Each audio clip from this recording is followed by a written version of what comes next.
Okay, so I'm recording this video with about 6 minutes left in the fourth quarter, and wow, it's really bad. I don't really even know what to say. Basically, from the tip off, the OKC Thunder just dominated the Wolves.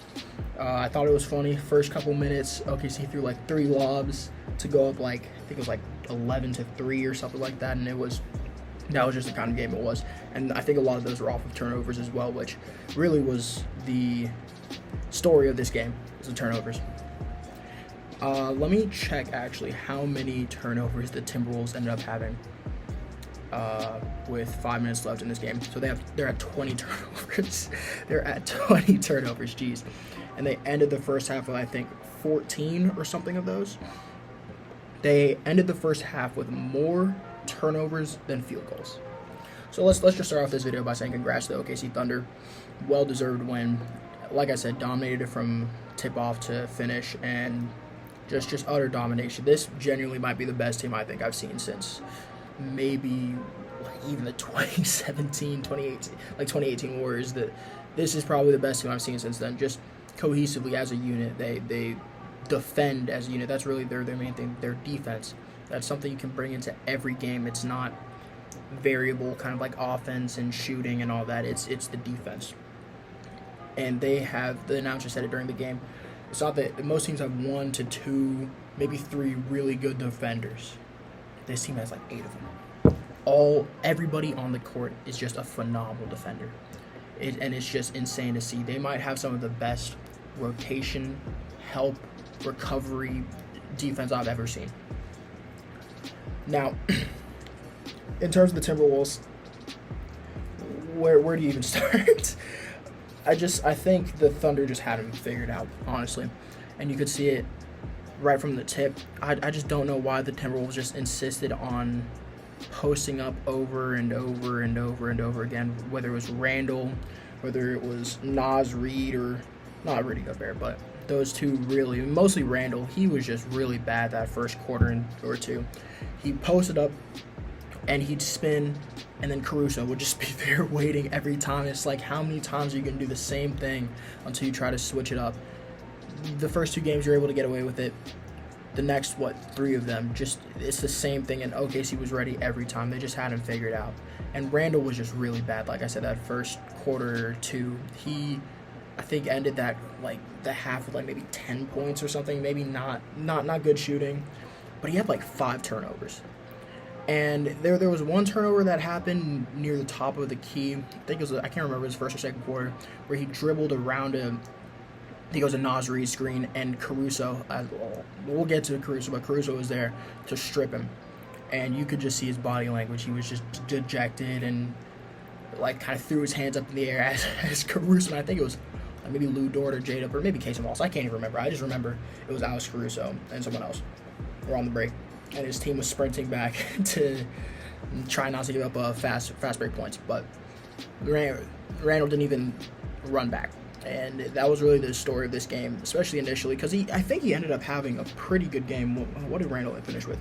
24, 5 and 3, 57% from the field, 4, 6 from 3. Yeah, he had a good game. It's just the first 2 quarters, he didn't play well in his body language. Just looked so dejected, and I think that leaked into the rest of the team. That energy is contagious, and as a leader, you just can't have that. So that's one on Randall. Anthony Edwards. Just another game where I just think he settles for, and I know he was a phenomenal 3-point shooter. And I think they keep saying on the broadcast he made the most threes in the NBA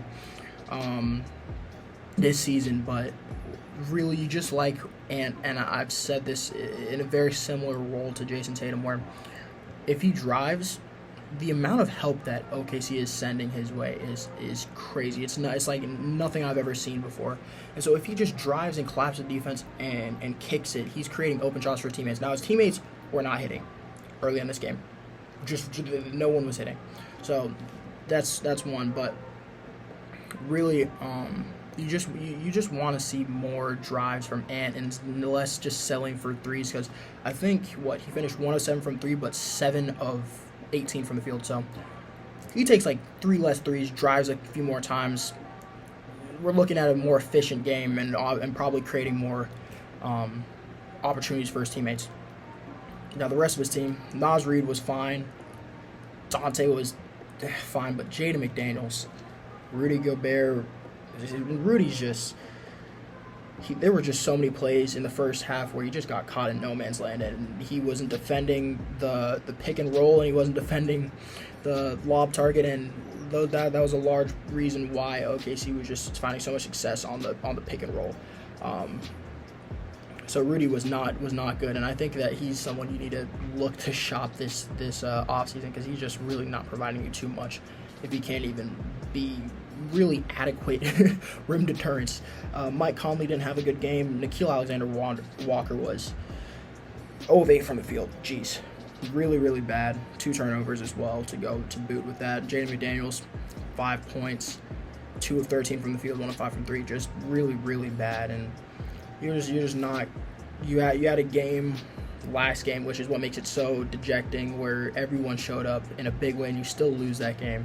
And this is just a game where basically nobody showed up, man. And credit to OKC, their defense, like I said, one of the best in history. But you just really, if you're a Timberwolves fan or even a neutral fan, you're just hoping for something more from this team. And they just came out and just looked lackadaisical, made mistakes, and just a really bad showing from the Timberwolves overall. What else? Alex Caruso. Shout out to him. I can't believe it's taking me this long to shout him out, but Alex Caruso, he was just everywhere in that first half, man. I wonder how many steals he had. He finished. Let me see. He finished with 4 steals, but man, it felt like 10. 4 steals is a lot, but it felt like 10. And I wouldn't be surprised if he forced like 10 turnovers just on his own. That's how much pressure he was putting on this defense. It was insane. He was just everywhere, and the grit and grind and leadership that he brings to his team, and mentality that he brings to his team is just it's unlike any. He's just the perfect veteran for his team, honestly. Shout out to the big 3 for the OKC Thunder as well. 34 points for Shai, 22 for Chet, and 19 for Jay. Well, they all showed up again, and when those 3 show up, and the rest of the role players played pretty well. Isaiah Hartenstein played well. Lou Dort didn't shoot too well. I mean, he shot 4 of 10. He's actually shooting 4 of 10. Never mind. But in that first half, I don't think he shot very well. No one else really shot too well or played too well other than Alex Caruso, and Isaiah Hartenstein was pretty good. When that big 3 shows up and they come to play, this team is just unstoppable, because you know regardless how the role players play, you know you're going to get defense from everyone, from top to bottom. Everyone on the court is going to be just hounding you. And so when those 3 show up and bring the offense, they're probably going to win 90% of games. We'll see how tomorrow's game goes between the Pacers and the Knicks. I think I have the Knicks pulling it out in MSG, and then probably the Pacers closing it at home. So I think that series is going to go on a bit longer, but the way the Knicks have been playing, maybe not. But I don't think I'll do a preview for that video tomorrow, but I'll do like a recap depending on how it goes. And it's probably going to be an OKC Pacers finals. They'll be very interesting. I think the Thunder will probably have that, but we'll see how that series goes first. Anything else to say? No, not really. Just really disappointing from the Wolves, and a horrible way to go out back-to-back years. I'll have a Where Did the Timberwolves Go From Here video coming out pretty soon. I don't know exactly when, but it'll come out soon. But let me not ramble too much. Don't forget to like, subscribe, and let me know what y'all think about this game down in the comments. It was really bad. But I'll catch y'all later. Peace.